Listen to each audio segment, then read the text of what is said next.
ಸಮಾಚಾರ ನ್ಯೂಸ್ಗೆ ಸ್ವಾಗತ. ನಾನು ಮಂಜುಳಾ ಕೊಂಡರಾಜನಹಳ್ಳಿ, ಕೋಲಾರ. ಮಕ್ಕಳ ಗ್ರಾಮ ಸಭೆಯಲ್ಲಿ ಕರ್ನಾಟಕ ರಾಜ್ಯ ಮಕ್ಕಳ ಹಕ್ಕುಗಳ ರಕ್ಷಣಾ ಆಯೋಗದ ಸದಸ್ಯ ಡಾಕ್ಟರ್ ತಿಪ್ಪೇಸ್ವಾಮಿ ಭಾಗಿ. ಶಾಲಾ ಮಕ್ಕಳಿಂದ ಹಾಗೂ ಗ್ರಾಮಸ್ಥರಿಂದ ದೂರುಗಳ ಸುರಿಮಳೆ. ನನ್ನ ಶಾಲೆಯ ಮುಂದೆ ವಾಹನಗಳು ಜೋರಾಗಿ ಓಡಾಡುತ್ತಿರುತ್ತದೆ.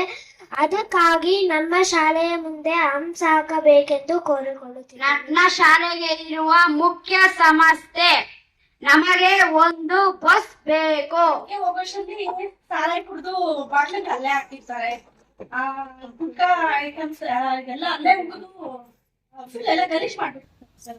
ಮಕ್ಕಳ ಗ್ರಾಮ ಸಭೆಯಲ್ಲಿ ಶಾಲಾ ಮಕ್ಕಳು ಹಾಗೂ ಗ್ರಾಮಸ್ಥರಿಂದ ಕರ್ನಾಟಕ ರಾಜ್ಯ ಮಕ್ಕಳ ಹಕ್ಕುಗಳ ರಕ್ಷಣಾ ಆಯೋಗದ ಸದಸ್ಯರಾದ ಡಾಕ್ಟರ್ ತಿಪ್ಪೇಸ್ವಾಮಿರವರಿಗೆ ದೂರುಗಳ ಸುರಿಮಳೆ ಸುರಿದು ತಮ್ಮ ಸಮಸ್ಯೆಗಳನ್ನು ಆದಷ್ಟು ಬೇಗನೆ ನಿವಾರಿಸುವಂತೆ ತಿಳಿಸಿದ್ದಾರೆ. ತರಗತಿಯಲ್ಲಿ ಓದುತ್ತಿದ್ದೇನೆ. ನಮ್ಮ ಶಾಲೆ ಹೆಸರು GSPS ಮರಮಾಚನಹಳ್ಳಿ. ನಮ್ಮ ಊರು ತೊಟ್ಲಗಾನಹಳ್ಳಿ. ನಮ್ಮ ಊರಲ್ಲಿ ಎಣ್ಣೆ ಮಾರೋದು ಜಾಸ್ತಿ ಆಗಿದೆ, ಅದನ್ನು ನಿಷೇಧ ಮಾಡಿ. ಬಟ್ ನಾವು ಬರ್ಬೇಕಾದ್ರೆ ಜಾಸ್ತಿ ಕಷ್ಟ ಆಗುತ್ತೆ. ಕರ್ಕೊಂಬರೋರು ಬಿಡೋರು ಯಾರು ಇಲ್ಲ.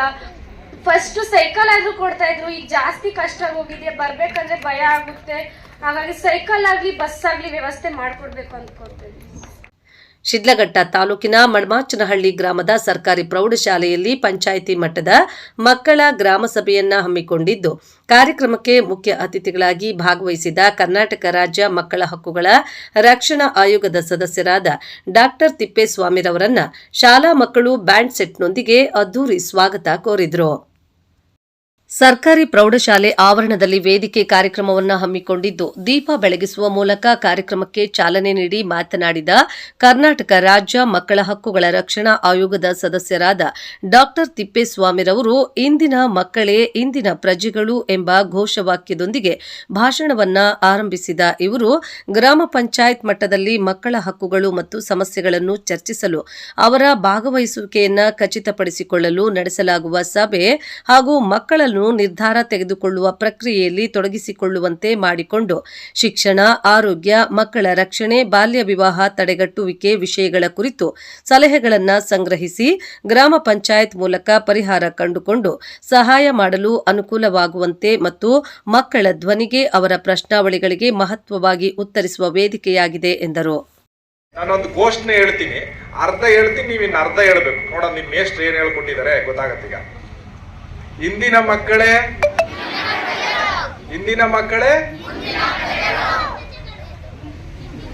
ಎರಡು ತರ ಹೇಳಿದ್ರಲ್ಲ, ಇದು ಯಾವ್ದು ಸರಿ? ಮುಂದಿನ ಅಂದ್ರೆ ಈ ಕಡೆಗೆ ಹಿಂದಿನ ಅಂತೀರಾ, ಯಾವ್ದು ಸರಿ? ಹಿಂದಿನ. ಹೌದಾ? ಮುಂದಿನ ಪ್ರಜೆಗಳು ಅನ್ನೋರ್ ಕೈ ಎತ್ತಿ. ಮುಂದಿನ ಪ್ರಜೆಗಳು ಅಂತ ನಾನು ಯಾಕ ಸ್ಲೋಗನ್ ಹೇಳಿದೆ ಅಂದ್ರೆ, ನಿನ್ನೆ ನಾನು ಸೇಮ್ ಈ ಟೈಮ್ ಸಿರಿಗೆರೆ, ಚಿತ್ರದುರ್ಗ ಜಿಲ್ಲೆ ಸಿರಿಗೆರೆಯಲ್ಲಿ ಮಕ್ಕಳೊಂದಿಗೆ ಅಹವಾಲು ಸ್ವೀಕಾರ ಕಾರ್ಯಕ್ರಮದಲ್ಲಿ ಭಾಗವಹಿಸಿದೆ.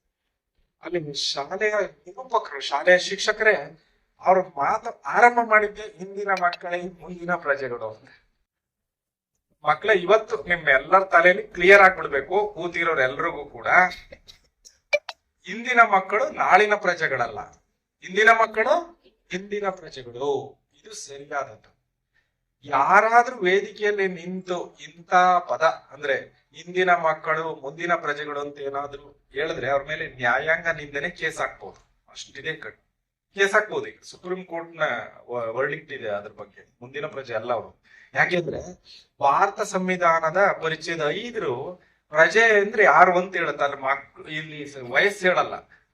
ನಾವ್ ಈ ಮುಂದಿನ ಪ್ರಜೆ ಅಂದ್ರೆ ಏನ್ ಸರ್ ಸಮಸ್ಯೆ ಅಂತ ಕೇಳಿದ್ರೆ ನಿಮ್ಗೆ, ನಾವು ಮುಂದಕ್ಕಲ್ವಾ ನೋಡ್ಕೊಂಡ್ಬಿಡು ಅಂತ ಸುಮ್ಮನಾಗ್ಬಿಡ್ತೀವಿ. ಏನಂತ ಹಂಗೇನಾರು ಅಂದ್ಕೊಂಡ್ಬಿಟ್ರೆ, ಮುಂದಿನ ಪ್ರಜೆ ಅಂತ ಅಂದ್ಕೊಂಡ್ಬಿಟ್ರೆ, ಇವ್ರು ಕೂತಿರೋರೆಲ್ಲ ಆಡಳಿತ ಪ್ರಜಾಪ್ರಭುತ್ವ ನಡೆಸುವಂತವ್ರು ಏನ್ ಅಂದ್ಕೊಂಡ್ಬಿಡ್ತಾರೆ, ಮುಂದಿನ ಪ್ರಜೆಗಳಲ್ವಾ ನೋಡ್ಕೊಳ್ಳೋಣ. ನಾನು ಕರ್ನಾಟಕದಲ್ಲಿ ಸುಮಾರು ಈಗ ಒಂದ್ 3 ವರ್ಷದಲ್ಲಿ ಮೋರ್ ದೆನ್ 200ಕ್ಕಿಂತ ಹೆಚ್ಚಿನ ಪಂಚಾಯತಿ ಚಾಮರಾಜನಗರ ಜಿಲ್ಲೆ. ನಮ್ ಪಂಚಾಯತಿಗಳಿಗೆ ಹೋದ್ರೆ ಜನಸಂಖ್ಯೆ ಎಷ್ಟು ಅಂತ ನಾವು ಕೇಳಿದ್ರೆ, ಸಾಕಷ್ಟು ಜನ ಅಧಿಕಾರಿಗಳು ಏನ್ ಹೇಳ್ತಾರೆ ಅಂದ್ರೆ 2,000, 1,500 ಅಂತಾರೆ. ಇದ್ರಲ್ಲಿ ಮಕ್ಳಿದಾರೆ. ಅಲ್ಲ ಸರ್, ಮಕ್ಳಲ್ಲ ಸರ್, ವೋಟರ್ಸ್ ಅಂತಾರೆ. ಅಂದ್ರೆ ನಾವಿನ್ನೂ ಅವ್ರನ್ನ ಪ್ರಜೆ ಅಂತ ಪರಿಗಣಿಸಕ್ ಸಾಧ್ಯ ಆಗಿಲ್ಲ. ನಿಮ್ಮನ್ನ ಇವತ್ತಿನ ಪ್ರಜೆ ಅಂತ ಅಂದಿದ್ರೆ ಮಕ್ಳೇ, ನಿಮ್ಮ ಪೂರ್ತಿ ಏನಾಗೋಗ್ಬಿಡ್ತೀರಾ, ನೀವು ಆಡಳಿತ ಮತ್ತು ಪ್ರಜಾಪ್ರಭುತ್ವ ಪ್ರಕ್ರಿಯೆಯಿಂದ ಆಚೆ ಹೋಗ್ಬಿಡ್ತೀರಾ. ಈಗ ನೀವು ಮಕ್ಕಳು ಅಂತ ಎಷ್ಟು ವರ್ಷದವ್ರನ್ನ ಕರೀತಾರೆ ಗೊತ್ತಾ? ಎಷ್ಟು ವರ್ಷದ ಮಕ್ಕಳು? Very good. ಹೇಳ. ಪ್ರತಿಯೊಬ್ಬರಿಗೂ ತನ್ನದೇ ಆದ ಹಕ್ಕುಗಳನ್ನ ಪಡೆದಿರುತ್ತಾರೆ.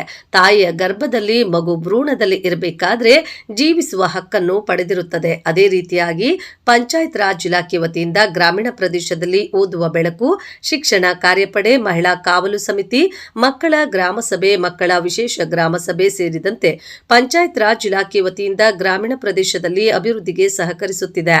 ಗ್ರಾಮ ಪಂಚಾಯತ್ ಹಂತದಲ್ಲಿ ಪ್ರತಿ 3 ತಿಂಗಳಿಗೊಮ್ಮೆ ಮಹಿಳಾ ಕಾವಲು ಸಮಿತಿ ವತಿಯಿಂದ ಸಭೆಯನ್ನ ನಡೆಸಿ ಮಕ್ಕಳ ಪ್ರಶ್ನೆಗಳಿಗೆ, ಅವರ ಸಮಸ್ಯೆಗಳ ಬಗ್ಗೆ ಚರ್ಚಿಸಿ ಬಗೆಹರಿಸುವಂತಾಗಬೇಕು ಎಂದರು. ರೈಟ್ ಟು ಪಾರ್ಟಿಸಿಪೇಷನ್, ಮಕ್ಕಳ ಹಕ್ಕು ಅಂತ ಹೇಳ್ಕೊಟ್ಟಿದಾರ ನಿಮ್ ಮಾಸ್ಟರ್ಗಳು ಶಾಲೆಯಲ್ಲಿ? ಮಕ್ಕಳಿಗೆ ಹಕ್ಕುಗಳಿದೆಯಾ? ಅದರಲ್ಲಿ 54 ಹಕ್ಕುಗಳನ್ನ ಪಟ್ಟಿ ಮಾಡಿದ್ದಾರೆ. ಎಷ್ಟು? ವಿಶ್ವಸಂಸ್ಥೆಯ ಮಕ್ಕಳ ಹಕ್ಕುಗಳ ಒಡಂಬಡಿಕೆ ಅಂತ ನಿಮ್ಗಾಗಿ ಸ್ಪೆಷಲ್ ರೈಟ್ಸ್ ಈ ಜಗತ್ನಲ್ಲಿ ಬಂದಿದ್ದು 54 ಪರಿಚಯ ಇದೆ. ಅದನ್ನೆಲ್ಲ 4 ಗುಂಪು ಮಾಡ್ತಾರೆ. ಅದ್ರಲ್ಲಿ ಕೊನೆ ಗುಂಪು ಯಾವ್ದಪ್ಪ ಅಂದ್ರೆ ರೈಟ್ ಟು ಪಾರ್ಟಿಸಿಪೇಷನ್. ಇವತ್ ನೀವ್ ಇಲ್ಲಿ ಯಾಕೆ ಬಂದಿದ್ದೀರಾ, ಈ ಗ್ರಾಮ ಸಭೆ ಯಾಕೆ ಶುರು ಬಂದಿದೆ ಅಂದ್ರೆ ಯಾವ ಹಕ್ಕಿನ ನೆಲೆಯಲ್ಲಿ ಬಂದಿದೆ ಅಂದ್ರೆ ಇದು ಭಾಗವಹಿಸುವ ಹಕ್ಕಿನ ನೆಲೆಯಲ್ಲಿ ಬಂದಿರೋದು. ಇವತ್ತು ನಾವು ನೀವು ಕೂತಿರೋದು, ವೋಟ್ ಹಾಕೋದು 18 ಮೇಲಿರ್ಬೋದು, ಆದ್ರೆ ಈ ದೇಶದಲ್ಲಿ ಪ್ರಜೆ ಅಂತ ನಿಮ್ಮ ತಾಯಿಯ ಗರ್ಭದಲ್ಲಿ ಇದ್ದಾಗ್ಲೇ, ಒಂದು ಮಗು ಇದ್ದಾಗ್ಲಿಂದಾನೇ ನೋಡಿ ಇಲ್ಲಿ ಸಾಕಷ್ಟು ಜನ ಅಂಗನವಾಡಿ ಮತ್ತು ಆಶಾ ಕಾರ್ಯಕರ್ತೆ ಬಂದು ಕೂತಿದ್ದಾರೆ. ಈ ಜಗತ್ನಲ್ಲಿ ಮಕ್ಕಳನ್ನ ದೇವ್ರು ಅಂತ ಹೇಳಿರೋ ಒಂದೇ ಒಂದ್ ದೇಶ ಯಾವ್ದಾದ್ರು ಇದ್ರೆ ಅದು ಭಾರತ ದೇಶದಲ್ಲಿ ಮಾತ್ರ. ನೋಡಿ ನಮ್ಮ ಇನ್ನು ತಾಯಿ, ನಿಮ್ಮ ಅಮ್ಮ, ನೀವೆಲ್ಲ ನಿಮ್ಮ ತಾಯಂದಿರ ಹೊಟ್ಟೆಯಲ್ಲಿ ಇದ್ದಾಗ ನಮ್ ದೇಶಕ್ಕೆ ಒಂದು ಸದೃಢವಾದ ಮಗು ಬರ್ಬೇಕು ಅಂತ ಹೆಲ್ತ್ ಡಿಪಾರ್ಟ್ಮೆಂಟ್ ನವರು, ವುಮೆನ್ ಅಂಡ್ ಚೈಲ್ಡ್ ಡಿಪಾರ್ಟ್ಮೆಂಟ್ ನವರು ಆರಂಭದಿಂದಾನೇ ಕೇರ್ ಮಾಡಕ್ ಶುರು ಮಾಡ್ತಾರೆ. ಒಂದು ತಾಯಿ ಕಾರ್ಡ್ ಅಂತ ಕೊಡ್ತಾರೆ, ಪೂರಕ ಪೌಷ್ಟಿಕ ಆಹಾರ ಕೊಡ್ತಾರೆ, ಚುಚ್ಚುಮದ್ದು ಕೊಡ್ತಾರೆ ಅಲ್ವಾ? ಇನ್ನು ಹುಟ್ಟೇ ಇಲ್ಲ ಮಗು, ಅವಾಗ್ಲಿಂದಾನೇ ಶುರು ಮಾಡ್ತಾರೆ ಕೆಲಸ. ಗರ್ಭಿಣಿ ಬಾಣಂತಿಯರಿಗೆ ಸೌಲಭ್ಯಗಳನ್ನ ಕೊಡ್ತಾರೆ. ಒಟ್ಟು ಈ ದೇಶಕ್ಕೆ ಒಂದು ಸದೃಢವಾದ ಪ್ರಜೆ ಬರಬೇಕು ಅಂತ ಹೇಳ್ತಾರೆ. ICDS ಪ್ರೋಗ್ರಾಮ್ ಬಂದಿದೆ, ಕಾರ್ಯಕ್ರಮ ಬಂದಿದೆ. ಇವತ್ತು ನಮ್ಮ ವುಮೆನ್ ಅಂಡ್ ಚೈಲ್ಡ್ ಡಿಪಾರ್ಟ್ಮೆಂಟ್ ನವರು ನಂತರ ಮಕ್ಕಳ ಸಮಸ್ಯೆಗಳು ಹಾಗೂ ಊರಿನ ಸಮಸ್ಯೆಗಳ ಬಗ್ಗೆ ಚರ್ಚಿಸಿದಾಗ ಮಕ್ಕಳು ಸಾಕಷ್ಟು ಸಮಸ್ಯೆಗಳನ್ನ ತಿಪ್ಪೇಸ್ವಾಮಿಯವರ ಬಳಿ ಹೇಳಿಕೊಂಡ್ರು. ಮುಖ್ಯವಾಗಿ ಶಾಲಾ ಸಮಯಕ್ಕೆ ಮಳಮಾಚನಹಳ್ಳಿ ಗ್ರಾಮದ ಸುತ್ತಮುತ್ತಲಿನ ಗ್ರಾಮಗಳಿಂದ ಬರಲು ಬಸ್ಸಿನ ಸಮಸ್ಯೆ ಬಹಳಷ್ಟಿದ್ದು, ಬಸ್ಸಿನ ಕೊರತೆಯಿಂದ ಅನೇಕ ಮಕ್ಕಳು ಶಾಲೆಗೆ ಬರುತ್ತಿಲ್ಲ. ಈ ಸಮಸ್ಯೆಯನ್ನ ಆದಷ್ಟು ಬೇಗನೆ ನಿವಾರಿಸಬೇಕೆಂದರು. ಹಾಗೂ ಶಿಡ್ಲಘಟ್ಟದಿಂದ ಜಂಗಮಕೋಟೆ ಮಾರ್ಗವಾಗಿ ಬಸ್ಸಿನ ಸಮಸ್ಯೆ ಇರುವುದನ್ನ ತಿಳಿಸಿದ್ರು. ಶಾಲೆಯ ಹೆಸರು GHPS ಮಳಮಾಚನಹಳ್ಳಿ.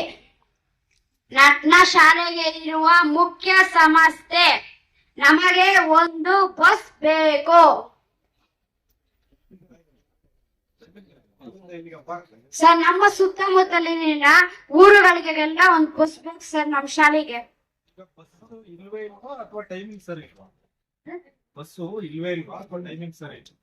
ಬಸ್ ಇಲ್ವೇ ಇಲ್ಲ ಸರ್.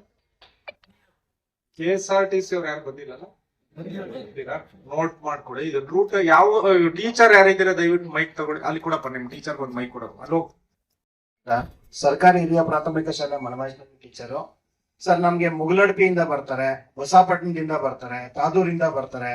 ಹಾಗಾಗಿ ಈಗ ನಮ್ಗೆ ಎಸ್ಪೆಷಲಿ ಆಗ್ತಿರೋದು ಮುಗಲಡ್ಪಿ. ಹೆಣ್ಮಕ್ಳು ತುಂಬಾ ಬರ್ತಿರೋದ್ರಿಂದ ಅಲ್ಲಿ ಏನ್ ಹೇಳ್ತಾರೆ ಅವ್ರ ಪೇರೆಂಟ್ಸ್, ಸರ್ 1.5 ಕಿಲೋಮೀಟರ್ ನಮ್ಮ ಮಕ್ಳು ನಡ್ಕೊಂಡ್ ಬರ್ಬೇಕು. ಹಾಗಾಗಿ ನಮ್ಗೆ ಒಂದು ನಿಮ್ ಶಾಲೆಗೆ ಕಳಿಸ್ಲಿಕ್ಕೆ ಆಗಲ್ಲ, ನಮ್ಗೆ ಏನಂದ್ರೆ ಬಸ್ ಫೆಸಿಲಿಟೀಸ್ ಇಲ್ಲ ಅಂತ ಹೇಳ್ತಿದ್ದಾರೆ. ದಯವಿಟ್ಟು ನಮ್ಗೆ ಅದನ್ನ ಮಾಡ್ಕೊಟ್ರೆ ನಿಮ್ ಶಾಲೆಗೂ ಸ್ಟ್ರೆಂತ್ ಇಂಪ್ರೂವ್ಮೆಂಟ್ ಆಗುತ್ತೆ. ಮಾರ್ನಿಂಗ್ ಒಂದ್ಸರಿ ಮತ್ತೆ ಈವ್ನಿಂಗ್ ಒಂದ್ಸರಿ ನಮ್ಮ ಶಾಲೆ ಬಿಟ್ಟಂತ ಸಂದರ್ಭದಲ್ಲಿ ಬಂದ್ರೆ ನನಗೆ ತುಂಬಾ ಉಪಯೋಗ ಆಗುತ್ತೆ sir. Thank you sir. Malamachanahalli ಗ್ರಾಮದ 3ನೇ ಅಂಗನವಾಡಿ ಕೇಂದ್ರದ ಕಾರ್ಯಕರ್ತೆ ಸೌಮ್ಯರವರು ಮಾತನಾಡಿ, ನಮ್ಮ ಅಂಗನವಾಡಿ ಕೇಂದ್ರದ ಬಳಿ ಪ್ರತಿದಿನ ಮದ್ಯದ ಪ್ಯಾಕೆಟ್ಗಳನ್ನು, ಗುಟ್ಕಾ ಪ್ಯಾಕೆಟ್ಗಳನ್ನು ಹಾಕುತ್ತಿದ್ದು, ಅಂಗನವಾಡಿ ಕೇಂದ್ರಕ್ಕೆ ಕಾಂಪೌಂಡ್ ವ್ಯವಸ್ಥೆಯೂ ಇಲ್ಲ ಎಂದು ಆಯೋಗಕ್ಕೆ ದೂರು ನೀಡಿದ್ರು. ನಮ್ಮ ಅಂಗನವಾಡಿ ಮುಂದೆನೂ ಮಕ್ಕಳು ಮಾಡಿರ್ತಾರೆ ಅಂತಲ್ಲ ಸರ್, ದೊಡ್ಡವರೇ ಮಾಡಿರ್ತಾರೆ. ನಾವು ಬಾಲ ವಿಕಾಸ ಸಲಹಾ ಕಮಿಟಿ ಮೀಟಿಂಗ್ ಅಲ್ಲೂ ಅದನ್ನ ಇಟ್ಟಿದೀವಿ, ಚರ್ಚೆ ಮಾಡಿದೀವಿ. ಪಂಚಾಯತಿ ಗಮನಕ್ಕೂ ತಂದಿದೀವಿ, ನಮ್ಮ ಡಿಪಾರ್ಟ್ಮೆಂಟ್ ಗಮನಕ್ಕೂ ತಂದಿದೀವಿ ಸರ್. ಅಲ್ಲಿ ಬೆಳಗ್ಗೆ ಹೋಗೋಷ್ಟರಲ್ಲಿ ಸಾರಾಯಿ ಕುಡಿದು ಬಾಟ್ಲಿಗೆ ಅಲ್ಲೇ ಹಾಕಿರ್ತಾರೆ.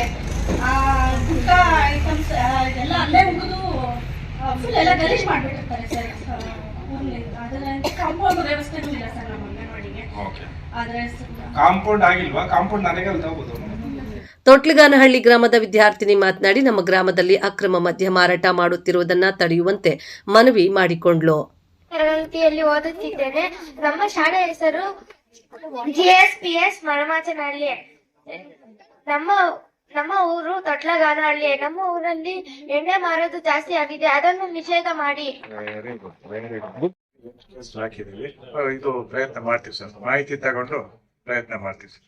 ಗಮನಿಸೋದಕ್ಕೆ ಮಾಡಿ ಯಾರಿದ್ದಾರೆ ಟ್ರೀಟ್ಮೆಂಟ್ ಆಗಿ ಸ್ವಲ್ಪ ಎಬಿಜಿಎಲ್ ಅಫೆಂಡರ್ಸ್ ಅನ್ಸುತ್ತೆ, ಅವರು ಅವ್ರ ಮೇಲೆ ಹಾಕಿ ಒಂದಷ್ಟು ಕೇಸ್. ಮಳಮಾಚನಹಳ್ಳಿ ಸರ್ಕಾರಿ ಪ್ರಾಥಮಿಕ ಶಾಲೆಯ ವಿದ್ಯಾರ್ಥಿನಿ ಮಾತನಾಡಿ, ನಮ್ಮ ಶಾಲೆಯ ಮುಂಭಾಗದಲ್ಲೇ ರಸ್ತೆ ಇದ್ದು ವಾಹನಗಳು ಅತಿ ವೇಗವಾಗಿ ಚಾಲನೆ ಮಾಡುತ್ತಾರೆ. ಯಾವುದೇ ರೀತಿಯಾದಂತಹ ರಸ್ತೆ ಉಬ್ಬುಗಳು ಇಲ್ಲ, ಶಾಲೆ ಇದೆ ಎಂಬ ಸೂಚನಾ ಫಲಕಗಳು ಇಲ್ಲ ಎಂದು ದೂರಿದರು. ಹೆಸರು ಕೀರ್ತನೆ. ನಾನು 6ನೇ ತರಗತಿಯಲ್ಲಿ ಓದುತ್ತಿದ್ದೇನೆ. ನನ್ನ ಶಾಲೆಯ ಮುಂದೆ ವಾಹನಗಳು ಜೋರಾಗಿ ಓಡಾಡುತ್ತಿರುತ್ತದೆ. ಅದಕ್ಕಾಗಿ ನಮ್ಮ ಶಾಲೆಯ ಮುಂದೆ ಹಂಸ ಹಾಕಬೇಕೆಂದು ಕೋರಿಕೊಳ್ಳುತ್ತಿದ್ದೇನೆ. ಧನ್ಯವಾದಗಳು. ಶಾಲೆ ಮುಗಿದ ನಂತರ ಶಾಲಾ ಆವರಣದಲ್ಲಿ ಗ್ರಾಮಸ್ಥರು ಬಂದು ನೀರಿನ ಪೈಪ್ಗಳನ್ನು ಮುರಿದು ಹಾಳು ಮಾಡುತ್ತಿದ್ದಾರೆ. ಇದರಿಂದ ಶಾಲೆಯಲ್ಲಿ ನೀರಿನ ಸಮಸ್ಯೆ ಎದುರಾಗುತ್ತಿದೆ ಹಾಗೂ ಶಾಲಾ ಮಕ್ಕಳಿಗೆ ಸೂಕ್ತವಾದ ಆಟದ ಮೈದಾನವೂ ಇಲ್ಲ. ಪ್ರೌಢಶಾಲೆಯಲ್ಲಿ ದೈಹಿಕ ಶಿಕ್ಷಕರೇ ಇಲ್ಲ ಎಂದು ಮತ್ತೊಬ್ಬ ವಿದ್ಯಾರ್ಥಿ ದೂರು ನೀಡಿದ. ಪವನ್ ಕುಮಾರ್ MS. ನಾನು ಪ್ರೌಢಶಾಲೆಯಲ್ಲಿ ಓದುತ್ತಿದ್ದೇನೆ. 8ನೇ ತರಗತಿಯಲ್ಲಿ ಓದುತ್ತಿದ್ದೇನೆ. ನಮ್ಮ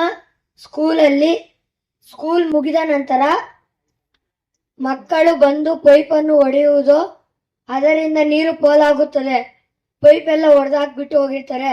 ನೀರೆಲ್ಲ ಮೋಟ್ರುಗಳು ಎಲ್ಲ ಪೈಪ್ಗಳು ಹೊಡೆದೋಗಿರೋದ್ರಿಂದ ನೀರೆಲ್ಲ ಇಳಿದೋಗಿರ್ತವೆ.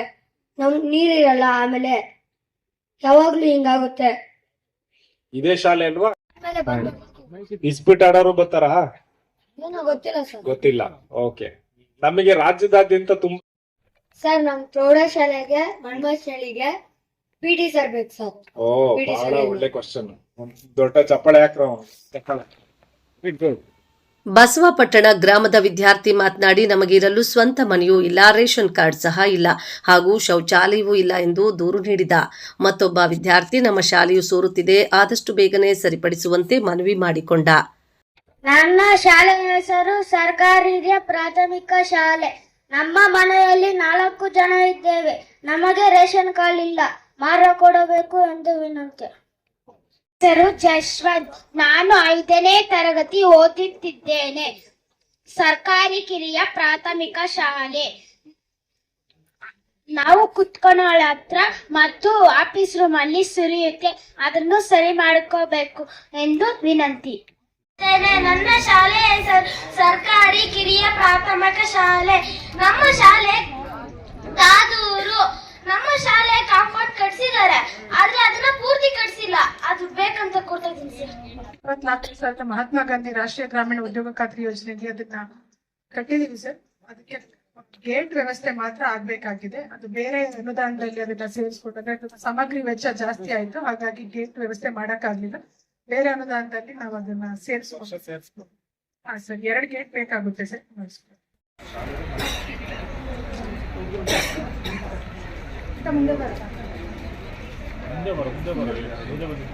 ಲಕ್ಷ್ಮೀ ವಿದ್ಯಾನಿಕೇತನ ಶಾಲೆಯ ವಿದ್ಯಾರ್ಥಿನಿ ಮಾತನಾಡಿ, ಜಲಜೀವನ್ ಮಿಷನ್ ಅಡಿಯಲ್ಲಿ ನಿರ್ಮಿಸಲಾದ ನಲ್ಲಿಗಳಲ್ಲಿ ಸರಿಯಾಗಿ ನೀರು ಬರ್ತಿಲ್ಲ ಎಂದು ದೂರು ನೀಡಿದ್ರು.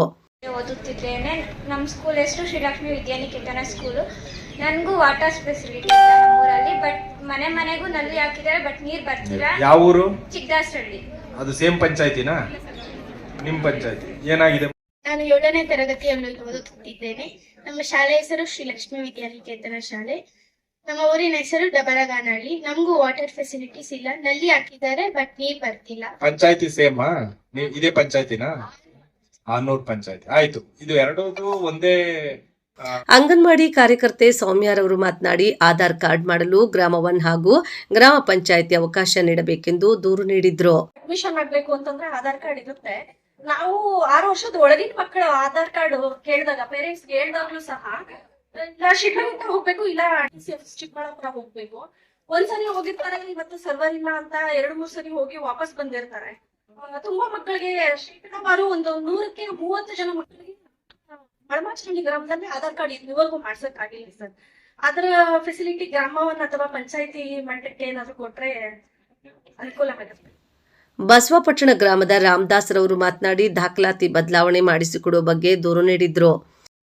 ಮಳಮಾಚನಹಳ್ಳಿಗೆ ಬಂದಾಗ ಬೇರೆ ಕಡೆ ಹೋದಾಗ ಆ ಸಮಸ್ಯೆನ ಮಾಸ್ಟರ್ಗಳು ಪಾಪ ಬಂದಿದ್ದಾರೆ ಬೇರೆ ಸ್ಕೂಲ್ಗಳಿಂದ ನಮ್ಮ ಸ್ಕೂಲ್ ಕಳಿಸಿ ಅಂತ.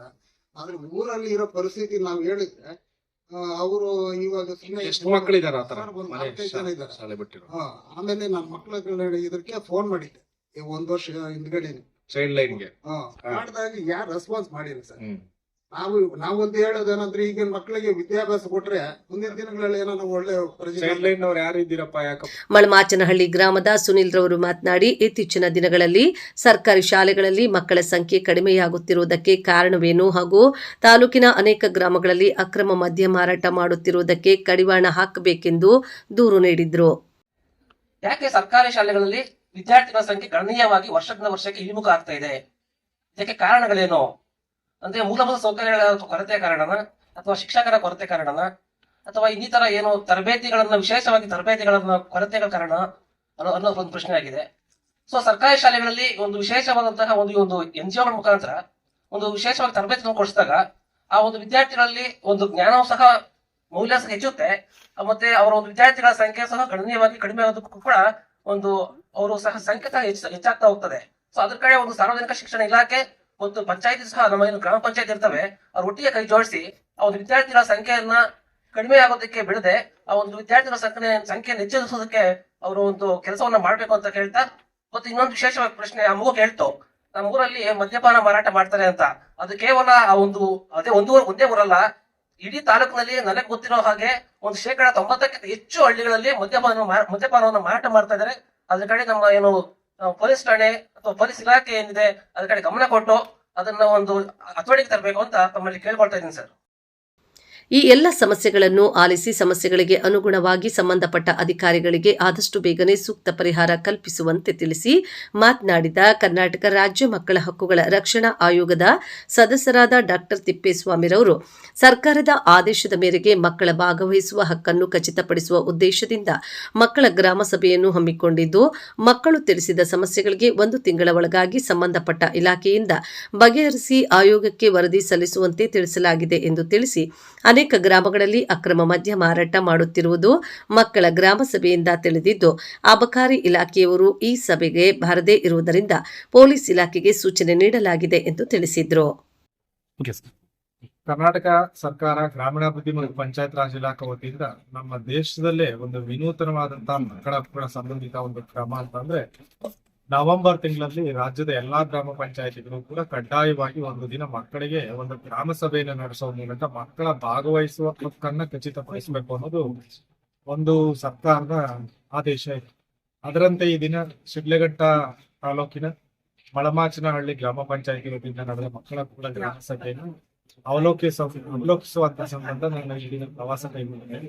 ಸುಮಾರು 4 ಗಂಟೆಗಳ ಕಾಲ ಈ ಒಂದು ಮಕ್ಕಳ ಹಕ್ಕುಗಳ ಗ್ರಾಮ ಸಭಾ ನಡೆಯಿತು. ಬಹಳ ವಿಶೇಷವಾಗಿ ಸುಮಾರು ಒಂದು 30ಕ್ಕಿಂತ ಹೆಚ್ಚಿನ ಮಕ್ಕಳು ತಮ್ಮ ಅಹವಾಲುಗಳನ್ನ, ಕುಂದುಕೊರತೆಗಳನ್ನ, ಶಾಲೆಯಲ್ಲಿ ಸಮುದಾಯದಲ್ಲಿ ತಾವು ಎದುರಿಸುತ್ತಿರುವ ಸಮಸ್ಯೆಗಳನ್ನ ಅಧಿಕಾರಿಗಳ ಮುಂದೆ ಹಂಚಿಕೊಂಡರು. ಬಹುಪಾಲು ನಮ್ಮ ಶಿಡ್ಲಘಟ್ಟ ತಾಲೂಕಿನ ಎಲ್ಲ ತಾಲೂಕು ಮಟ್ಟದ ಅಧಿಕಾರಿಗಳು ಕೂಡ ಭಾಗವಹಿಸಿ ಮಕ್ಕಳ ಕುಂದುಕೊರತೆಗಳನ್ನ ಆಲಿಸಿಕೊಂಡು ಅವರ ಸಮಸ್ಯೆಗಳಿಗೆ ಸಕಾರಾತ್ಮಕ ರೀತಿಯಲ್ಲಿ ಪ್ರತಿಸ್ಪಂದನೆ ಕೊಟ್ಟಿದ್ದಾರೆ. ಇದು ರಾಜ್ಯದ ಎಲ್ಲಾ ಗ್ರಾಮ ಪಂಚಾಯಿತಿಗಳಲ್ಲಿ ಆಗಬೇಕು ಅನ್ನುವುದು ಇಲಾಖೆಯ ಆಶಯ ಹಾಗೂ ರಾಜ್ಯ ಮಕ್ಕಳ ಹಕ್ಕುಗಳ ರಕ್ಷಣಾ ಆಯೋಗದ ಆಶಯ. ಆ ಮೂಲಕ ಸ್ಥಳೀಯಾಡಳಿತದಲ್ಲಿ ಮಕ್ಕಳ ಭಾಗವಹಿಸುವಿಕೆಯನ್ನ ಹೆಚ್ಚಿಸಬೇಕು ಮತ್ತು ಮಕ್ಕಳ ಕುಂದುಕೊರತೆಗಳನ್ನ, ಧ್ವನಿಗಳನ್ನ ಆಲಿಸಿದ್ರೆ ಒಂದು ಪಂಚಾಯಿತಿ ಮಕ್ಕಳ ಸಿಹಿ ಪಂಚಾಯಿತಿಯಾಗಿ ರೂಪುಗೊಳ್ಳಕ್ಕೆ ಸಾಧ್ಯ ಆಗುತ್ತೆ ಅನ್ನೋದು ಇದು ಆಶಯ. ಬಹುಶಃ ಇವತ್ತು ಮಕ್ಕಳು ಕೇಳಿರುವ ಎಲ್ಲಾ ಪ್ರಶ್ನೆಗಳನ್ನ 1 ತಿಂಗಳ ಒಳಗಾಗಿ ಬಗೆಹರಿಸಿ ಅದಕ್ಕೆ ಸೂಕ್ತ ಕ್ರಮ ಕೈಗೊಂಡು ಕೈಗೊಂಡ ಕ್ರಮದ ವರದಿಯನ್ನು ಆಯೋಗಕ್ಕೆ ಸಲ್ಲಿಸಬೇಕು ಅಂತ ಸೂಚನೆಯನ್ನು ಕೊಟ್ಟಿದೆ. ಸರ್, ಮಕ್ಕಳ ಗ್ರಾಮ ಸಭೆಯಲ್ಲಿ ಬಂದಂತ ಪ್ರಶ್ನೆಗಳಿಗೆ ಸ್ಥಳದಲ್ಲಿ ಯಾವ್ದಾದ್ರು ಸಮಸ್ಯೆಗೆ ಬಗೆಹರಿಸಿದ್ರ ಸರ್? ಈಗಾಗಲೇ ನೀವು ಬಂದಂತ ಮಕ್ಕಳಿಗೆ ಸಂಬಂಧಪಟ್ಟಂತೆ ಈಗ ಕೇಳಿರುವಂತ ಬಸ್ಸಿಗೆ ಸಂಬಂಧಪಟ್ಟಂತೆ ಸಾಕಷ್ಟು ಪ್ರಶ್ನೆಗಳು ಬಂದಿದೆ. ಇವತ್ತು ವಾಸ್ತವದಲ್ಲಿ KSRTC ಅಧಿಕಾರಿಗಳು ಭಾಗವಹಿಸಿದ್ದಾರೆ. ನಾನು ಅವರಿಗೆ ತುರ್ತಾಗಿ ಇದನ್ನ ಮಕ್ಕಳ ವಿಚಾರವನ್ನು ಇಲ್ಲಿಂದ ಓದಿದ ತಕ್ಷಣವೇ ಬಗೆಹರಿಸಬೇಕು ಅಂತ ನೋಡಿ. ಮಕ್ಕಳು ಕೇಳಿದ ಎಲ್ಲಾ ಪ್ರಶ್ನೆಗಳನ್ನ 2 ಭಾಗ ಆಗುತ್ತೆ. ಒಂದು, ಗ್ರಾಮ ಪಂಚಾಯಿತಿಯೇ ನೇರವಾಗಿ ಬಗೆಹರಿಸಬಹುದಾದ ಸಮಸ್ಯೆ ಇರುತ್ತೆ. ಈ ಗ್ರಾಮ ಪಂಚಾಯತಿ ಹೊರತುಪಡಿಸಿ ಲೈನ್ ಡಿಪಾರ್ಟ್ಮೆಂಟ್ ಬಗೆಹರಿಸುವಂತ ಸಮಸ್ಯೆ. ಇವಾಗ ಉದಾಹರಣೆ ಮಕ್ಕಳ ರಕ್ಷಣೆಗೆ ಸಂಬಂಧಪಟ್ಟಂಗೆ ಪೊಲೀಸ್ ಇಲಾಖೆಯವರು ಸೂಕ್ತ ಕ್ರಮ ತೆಗೆದುಕೊಳ್ಬೇಕು. ಮತ್ತೆ ಇಲ್ಲಿ 1-2-3 ಮಕ್ಕಳು ತಮಗೆ ಮನೆ ಇಲ್ಲ ಅನ್ನುವಂತ, ಮತ್ತು ಶೌಚಾಲಯ ಇಲ್ಲ ಅನ್ನೋದು, ಮತ್ತು ಆಧಾರ್ ಕಾರ್ಡ್ ಆಗಿಲ್ಲ ಅನ್ನೋದು ರೇಷನ್ ಕಾರ್ಡ್ ಆಗಿಲ್ಲ ಅನ್ನೋ ಪ್ರಶ್ನೆ ಇದೆ. ಅವುಗಳನ್ನೆಲ್ಲ ತೆಗೆದುಕೊಂಡು ಈಗ ತಾಲೂಕ್ ಪಂಚಾಯತ್ ಇಒ ಭಾಗವಹಿಸಿದ್ದು ಅವ್ರನ್ನ ನಾನು ತಕ್ಷಣ ಕ್ರಮ ತೆಗೆದುಕೊಂಡು ಅಂತ ಹೇಳಿ ಇನ್ನೊಂದು ತಿಂಗಳೊಳಗಾಗಿ ಮಕ್ಕಳ ಬಹುಪಾಲು ಸಮಸ್ಯೆಗಳು ಈಡೇರುವ ಭರವಸೆ ಆಗಬೇಕಿದೆ. ಸೊ ಗ್ರಾಮ ಸಭೆಯಲ್ಲಿ ಅತಿ ಹೆಚ್ಚಿನ ಸಮಸ್ಯೆ ಯಾವ್ದು ಕಾಣಿಸುತ್ತೆ ಸರ್ ಮಕ್ಕಳಲ್ಲಿ? ನಾನು ಹೇಳಿದಾಗೆ ಬಸ್ಸಿನ ಸಮಸ್ಯೆ ಅತಿ ಹೆಚ್ಚಿದೆ. ಅದು ಬಿಟ್ಟರೆ ಶಾಲಾ ಆವರಣಗಳಲ್ಲಿ ಕಾಂಪೌಂಡ್ ಬೇಕು ಮತ್ತು ಶಾಲೆಯ ದುರಸ್ತಿ ಮತ್ತು ಕಟ್ಟಡಗಳ ಕೊರತೆ ಅನ್ನೋದು ಸ್ವಲ್ಪ ಮೇಜರ್ ಕಂಡು ಬಂದಿರುವಂತಹ ವಿಷಯ. ಒಂದು KSRTC ವಿಷಯದಲ್ಲಿ ಅವ್ರು ಸೂಕ್ತ ಕ್ರಮ ತೆಗೆದುಕೊಳ್ತಾರೆ. ಅದು ಈಗಾಗಲೇ ಕಮಿಷನ್ ಸಾರಿಗೆ ಇಲಾಖೆ ಪ್ರಿನ್ಸಿಪಾಲ್ ಸೆಕ್ರೆಟರಿ ಅವರಿಗೆ ಪತ್ರ ಕಳಿಸಿ ಸೂಕ್ತ ಶಿಫಾರಸು ಮಾಡಿದೆ. ರಾಜ್ಯದಲ್ಲಿ ವಿದ್ಯಾರ್ಥಿ ಸ್ನೇಹಿ ಸಾರಿಗೆ ವ್ಯವಸ್ಥೆ ಹೊಂದಬೇಕು ಅನ್ನೋದು ರಾಜ್ಯದ ದೊಡ್ಡ ಇಶ್ಯೂಗಳಲ್ಲಿ ಸ್ವಲ್ಪ ಸಮಯ ಆಗಬಹುದು. ಇತ್ತೀಚೆಗೆ ಮಾನ್ಯ ಸಾರಿಗೆ ಸಚಿವರು ಕೂಡ ರಾಮಲಿಂಗಾರೆಡ್ಡಿ ಅವರು ವಿದ್ಯಾರ್ಥಿಗಳಿಗೆ ಅನಾನುಕೂಲ ಆಗ್ತಾ ಇರೋದು ಸರ್ಕಾರ ಗಮನಿಸಿದೆ. ಹಾಗಾಗಿ ಹೊಸ ಬಸ್ಗಳ ಖರೀದಿ ಮಾಡ್ತೀವಿ ಅನ್ನೋ ವಿಚಾರವನ್ನ ಹೇಳಿಕೆಯನ್ನು ಕೊಟ್ಟಿದೆ. ಅದು ಮುಂದುವರಿಸಿ ಇನ್ನು ಅರ್ಥಪಡಿಸಿದ್ರೆ ಶಾಲಾ ಶಿಕ್ಷಣ ಇಲಾಖೆ ವತಿಯಿಂದ ಕಟ್ಟಡ ಮತ್ತು ದುರಸ್ತಿಯನ್ನ ಪಂಚಾಯತ್ ರಾಜ್ ಇಲಾಖೆಯವರು ಕೂಡ ಕೈಗೆತ್ತಿಕೊಂಡಿದ್ದು. ಇವರು ನಾವು ಈ ವರ್ಷದ ಆಕ್ಷನ್ ಪ್ಲಾನ್ ಅಲ್ಲಿ ಸೇರಿಸಿಕೊಂಡು ಕಾಮಗಾರಿಗಳನ್ನ ಕೈಗೆತ್ತಿಕೊಳ್ತೀವಿ ಅಂತ ಹೇಳಿದ್ದಾರೆ. ಇನ್ನು ಉಳಿದಂತೆ ಒಂದು ಶಾಲೆಗೆ 2 ಕಟ್ಟಡಗಳು ಅಗತ್ಯ ಇದೆ. ಅದನ್ನ BEO ಏನ್ ಮಾಡ್ಬೇಕಾಗಿದೆ, ಅದನ್ನ ಶಿಕ್ಷಣ ಇಲಾಖೆ ವತಿಯಿಂದ ಪ್ರೋಸೆಸ್ ಮಾಡ್ತೀವಿ ಅನ್ನೋ ಒಂದು ಭರವಸೆ ಕೊಟ್ಟಿದ್ದಾರೆ. ಸ್ವಲ್ಪ ಆ ಒಂದು ಫಂಡಿಂಗ್ ಒಂದು ತಡ ಆಗೋ ಹೊರತುಪಡಿಸಿದ್ರೆ ಈ ಉಳಿದ ಬಹುಪಾಲು ಸಮಸ್ಯೆಗಳು ಬಗೆಹರಿಸಬಹುದಾದ ಸಮಸ್ಯೆ ಇಲಾಖೆಯವರು ಸೂಕ್ತ ಕ್ರಮ 100% ತಗೊಳ್ತಾರೆ. ಸೊ ಒಂದು ಅಂಗನವಾಡಿ ಹತ್ರ ಡ್ರಿಂಕ್ಸ್ ಪ್ಯಾಕೆಟ್ ಬೀಳುತ್ತೆ ಅಥವಾ ಅಂಗನವಾಡಿ ಟೀಚರ್ ದೂರ ಕೊಡ್ತಾ ಇದ್ರು, ಅದ್ರ ಬಗ್ಗೆ ಮುಂದಿನ ಕ್ರಮ ತಾವು ಏನ್ ತಗೊಂಡಿಲ್ಲ ಸರ್? ಅಂಗನವಾಡಿ ಅಷ್ಟೇ ಅಲ್ಲ, ಇನ್ನು ಶಾಲಾ ಆವರಣಗಳಲ್ಲಿ ಇದೇ ಸಮಸ್ಯೆ ಆಗಿದೆ ಅನ್ನುವಂತ ಮಕ್ಳು ಇವತ್ತು ಹೇಳ್ಕೊಂಡಿದ್ದೀನಿ. ನಾನು ಈ ಸಂಬಂಧಪಟ್ಟಂತ ಪೊಲೀಸ್ ಇಲಾಖೆಯವರಿಗೆ ಈಗಾಗಲೇ ಸೂಚನೆಯನ್ನು ಕೊಟ್ಟಿದ್ದೀನಿ. ವಫ್ತಿನಲ್ಲಿ ತಾವು ನಮ್ಮ ಬೀಟ್ ಸಿಬ್ಬಂದಿಗಳು ಅದನ್ನ ಗಮನಿಸಿ ಸಂಬಂಧಪಟ್ಟಂತವ್ರ ಮೇಲೆ ನಿಯಮಾನುಸಾರ ಶಿಸ್ತು ಕ್ರಮ ಕೈಗೊಳ್ಳಬೇಕು ಅನ್ನುವಂಥದ್ದಿದೆ. ನಾನು ಈಗ ಅರ್ಧ ಗಂಟೆ ಚಿಕ್ಕಬಳ್ಳಾಪುರ ಹೋಗ್ತಾ ಇದ್ದೀನಿ. ಸೊ SP ಅವರನ್ನು ಕೂಡ ನಾನು ಭೇಟಿ ಮಾಡಿ ಇವತ್ತಿನ ನನ್ನ SP ಅವರು ಮತ್ತು ಜಿಲ್ಲಾ ಪಂಚಾಯತ್ CO ಅವ್ರನ್ನ ಭೇಟಿ ಮಾಡಿ ಈ ಶಿಡ್ಲಘಟ್ಟ ತಾಲೂಕಲ್ಲಿ ನಾನು ಕೈಗೊಂಡಂತ ಪ್ರವಾಸ ಮತ್ತು ಇಲ್ಲಿ ನಾನು ಗಮನಿಸಿದ ಸಂಗತಿಗಳನ್ನ ಆಧರಿಸಿ ತಕ್ಷಣವೇ ಸೂಕ್ತ ಕ್ರಮ ತೆಗೆದುಕೊಳ್ಳಬೇಕು ಅಂತ ಹೇಳಿ ನಾನು ಅವ್ರ ಜೊತೆ ಕೂಡ ಚರ್ಚೆ ಮಾಡ್ತೀನಿ. ಮಕ್ಕಳ ಗ್ರಾಮ ಸಭೆಯಲ್ಲಿ ಈ ವಿಷಯ ಬಂದಿದೆ. ಸಂಬಂಧಪಟ್ಟಂತ ಅಬಕಾರಿ ಇಲಾಖೆಯವರು ಇದ್ರ ಬಗ್ಗೆ ಸೂಕ್ತ ಕ್ರಮ ತಗೊಳ್ಬೇಕು. ಚಿಲ್ಲರೆಯಾಗಿ ಯಾರು ಮಾರ್ಕೆಟ್ ಮಾಡ್ತಾ ಇದ್ದಾರೆ ಅಂತವ್ರ ಮೇಲೆ ಬಂಧಿಸಿ ಶಿಸ್ತು ಕ್ರಮ ತೆಗೆದುಕೊಳ್ಬೇಕು ಅನ್ನೋಂಥದ್ದು ಸದ್ಯದಲ್ಲಿ ಅವ್ರು ಇರಲಿಲ್ಲ. ಇವತ್ತು ಗ್ರಾಮ ಸಭೆಯಲ್ಲಿ ಪೊಲೀಸ್ನವ್ರು ಬಂದಿದ್ರೆ ಅವ್ರಿಗೆ ಸೂಚನೆ ಕೊಡಲಾಗಿದೆ. ಇದು ಐ ಥಿಂಕ್ ಅಬಕಾರಿ ಇಲಾಖೆ ಅಧಿಕಾರಿಗಳು ಪ್ರತ್ಯೇಕವಾಗಿ ಇನ್ನೊಂದು ಸ್ವಲ್ಪ ದಿನಕ್ಕೆ ನಮ್ಮ ಆಯೋಗದ ಅಧ್ಯಕ್ಷರು ಕೂಡ ಈ ಜಿಲ್ಲೆ ಪ್ರವಾಸದಲ್ಲಿ ಇದ್ದಾರೆ. ಐ ಥಿಂಕ್ 24ನೇ ತಾರೀಕು ಬರೋ ಸಾಧ್ಯತೆ ಇದೆ. ಆಗ ಬಂದಾಗ ಅವ್ರ ಜೊತೆ ಕೂಡ ಮಾತಾಡೋದಕ್ಕೆ ನಾವು ಆಯೋಗದ ವತಿಯಿಂದ ಹೇಳ್ತೀವಿ. ಕಾರ್ಯಕ್ರಮದ ಅಧ್ಯಕ್ಷತೆಯನ್ನ ಗ್ರಾಮ ಪಂಚಾಯಿತಿ ಅಧ್ಯಕ್ಷೆ ಜಯಲಕ್ಷ್ಮಿ ಮುನ್ರಾಜುರವರು ವಹಿಸಿದ್ದು, ಕಾರ್ಯಕ್ರಮವನ್ನು ಉದ್ದೇಶಿಸಿ ಮಾತನಾಡಿದ ಅವರು ಮಕ್ಕಳ ಗ್ರಾಮ ಸ್ನೇಹದಲ್ಲಿ ಬಂದಂತಹ ಸಮಸ್ಯೆಗಳಲ್ಲಿ ಗ್ರಾಮ ಪಂಚಾಯಿತಿ ವ್ಯಾಪ್ತಿಗೆ ಬರುವ ಎಲ್ಲಾ ಸಮಸ್ಯೆಗಳನ್ನು ಆದಷ್ಟು ಬೇಗನೆ ಬಗೆಹರಿಸುವುದಾಗಿ ತಿಳಿಸಿದರು. ಇಂದು ಮಳವಸನಹಳ್ಳಿ ಗ್ರಾಮ ಪಂಚಾಯಿತಿ ಪ್ರೌಢಶಾಲೆಯಲ್ಲಿ ಮಕ್ಕಳ ಗ್ರಾಮ ಸಭೆ ಹಮ್ಮಿಕೊಂಡಿದ್ದು, ಮಕ್ಕಳು ಕೇಳಿರುವ ಎಲ್ಲಾ ಪ್ರಶ್ನೆಗಳಿಗೆ ಮತ್ತು ಸಮಸ್ಯೆಗಳು ಗ್ರಾಮ ಪಂಚಾಯಿತಿಗೆ ಸಂಬಂಧಿಸಿದ ಎಲ್ಲಾ ಸಮಸ್ಯೆಗಳನ್ನ ಬಗೆಹರಿಸುತ್ತೇವೆ ಅಂತ ಹೇಳ್ತಾರೆ.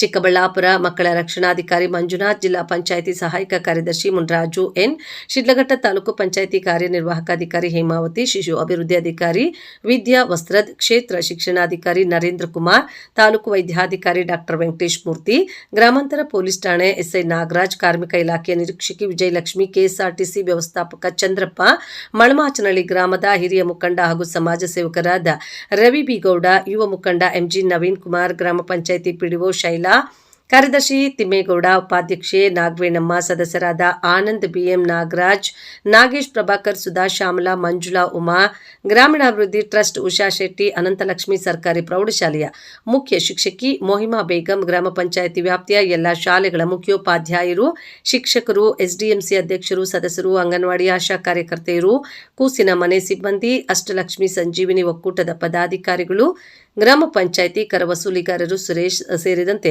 ಗ್ರಾಮ ಪಂಚಾಯಿತಿಯ ಎಲ್ಲ ಸಿಬ್ಬಂದಿ, ಗ್ರಾಮ ಪಂಚಾಯಿತಿ ವ್ಯಾಪ್ತಿಯ ಎಲ್ಲ ಸರ್ಕಾರಿ ಶಾಲೆಗಳ ಮಕ್ಕಳು, ಶ್ರೀ ಲಕ್ಷ್ಮೀ ವಿದ್ಯಾನಿಕೇತನ ಶಾಲೆಯ ಮಕ್ಕಳು ಹಾಗೂ ಗ್ರಾಮಸ್ಥರು ಹಾಜರಿದ್ದರು. ವರದಿ ಮಳಮಾಚನಹಳ್ಳಿ, ಗೋವರ್ಧನ್, ಶಿಡ್ಲಘಟ್ಟ. ಶೂರು, ಸಾಕ್ಸು ಮತ್ತೆ ಯೂನಿಫಾರ್ಮ್ ಸಹ ನಾವು ಕೊಟ್ಟಿದ್ದೇವೆ. ಇದನ್ನೆಲ್ಲ ನಾವು ಸಪೋರ್ಟ್ ಮಾಡ್ತಾ ಬಂದಿದೆ ಸುಮಾರು ಒಂದು 4-5 ವರ್ಷದಿಂದ. ಆದ್ರೆ ಈಗ ಕೆಲವೊಂದು ಮಕ್ಕಳು ಬ್ಯಾಡ್ಜನ್ನೇ ಯೂಸ್ ಮಾಡ್ತಾರೆ. ನಾನು ಬಂದಾಗೆಲ್ಲ ಶಾಲೆಗೆ ಬಂದಾಗೆಲ್ಲ ಫಸ್ಟ್ ಬ್ಯಾಡ್ಜನ್ನ ನಾನು ಕೇಳ್ತೇನೆ ಮಕ್ಕಳಿಗೆ, ಯಾಕೆ ಬ್ಯಾಡ್ಜ್ ಹಾಕಿಲ್ಲ ಅಂತ. ಬ್ಯಾಗಿನ ತೆಗೆದು ಹಾಕೊಳ್ತಾರೆ. ಇದನ್ನ ಟೀಚರ್ಸ್ ಕಡ್ಡಾಯ ಮಾಡ್ಕೋಬೇಕು. ಈಗ ಯಾಕೆ ನಾವು ದಾನಿಗಳು ಅದನ್ನ ಕೊಡ್ತೀವಿ? ಏನು ಈ ಪ್ರಶ್ನೆಗಳು ಬರ್ತಾ ಇದೆಯಲ್ಲ, ಪ್ರೈವೇಟ್ ಶಾಲೆಗೂ ಸರ್ಕಾರಿ ಶಾಲೆಗೂ ಏನು ಅಂತ. ಈಗ ಅಲ್ಲಿ ಫೀಸ್ ಕಟ್ತಾರೆ, ಫೀಸ್ ಕಟ್ಟಕ್ಕೂ ಕೀ ನಿಲ್ತಾರೆ ಪ್ರೈವೇಟ್ ಶಾಲೆಯಲ್ಲಿ ಪೇರೆಂಟ್ಸ್. ನಮ್ಮ ಸರ್ಕಾರಿ ಶಾಲೆಗೆ ಮಕ್ಕಳನ್ನೇ ಕಳ್ಸೋದಿಲ್ಲ, ಫೀಸ್ ಕೊಟ್ಟೋದಿಲ್ಲ, ಮಕ್ಕಳೇ ಕಳ್ಸಲ್ಲ. ಅದಕ್ಕೇನು ಎಕ್ಸಾಮ್ ಫೀಸ್ 40-45 ರೂಪಾಯಿ ಏನ್ ಕಟ್ತಾರೆ ಅದನ್ನು ನಾನೇ ಕಟ್ಕೊಂಡ್ ಬಂದಿದ್ದೀನಿ, ಫ್ರೀಯಾಗಿ ಕಟ್ತಾ ಇದ್ದೀನಿ SLC ಮಕ್ಕಳಿಗೆ ನಾನು. ಮತ್ತೆ ಅವರು ಪ್ರೈವೇಟ್ ಶಾಲೆಗಳ ಬಸ್ಸು ಅಂತ ಹೇಳ್ತಾರಲ್ಲ, ನಾವು ಎಕ್ಸಾಮ್ಸ್ ಟೈಮಲ್ಲಿ ನಾನು ಎಲ್ಲ ಶಾಲೆ ಮಕ್ಕಳಿಗೂ ವ್ಯಾನ್ ವ್ಯವಸ್ಥೆಗಳೇ ಮಾಡ್ತೇನೆ. ಅಲ್ಲಿ ತಗೊಂಡೋಗಿ ಆ ಸೆಂಟರ್ಗೆ ಬಿಡ್ತಾರೆ, ಮತ್ತೆ ಎಕ್ಸಾಮ್ ಆದ್ಮೇಲೆ ಆ ಸೆಂಟರ್ ಕರ್ಕೊಂಡು ನಮ್ಮ ಶಾಲೆಗೆ ಬಿಡ್ತಾರೆ. ಅದನ್ನು ನಾವು ಮಾಡ್ತಾ ಇದ್ದೇವೆ. ಇನ್ನು ನಮ್ಮ ಊರಿನ ಕೆಲವೊಂದು ಹಿರಿಯರನ್ನ ಮುಖಂಡರನ್ನೆಲ್ಲ ಸೇರಿಸಿ ಅದನ್ನ ಹೆಚ್ಚಿಗೆ ಮಾಡ್ಲಿಕ್ಕೆ ನಾವು ಪ್ರಯತ್ನ ಪಡ್ತೇವೆ, ಇದನ್ನ ಮಾಡ್ತೇವೆ. ದಯವಿಟ್ಟು ಎಲ್ಲಾ ಸರ್ಕಾರಿ ಶಾಲೆಗೆ ಪೇರೆಂಟ್ಸ್ ನಮ್ಮ ಶಾಲೆಗೆ ಮಕ್ಕಳನ್ನ ಕಳಿಸಿ ಅಂತ ಕಳ್ಕಳಿಂದ ಬೇಡ್ಕೊಟ್ರು. ನೋಡಿ, ಇದು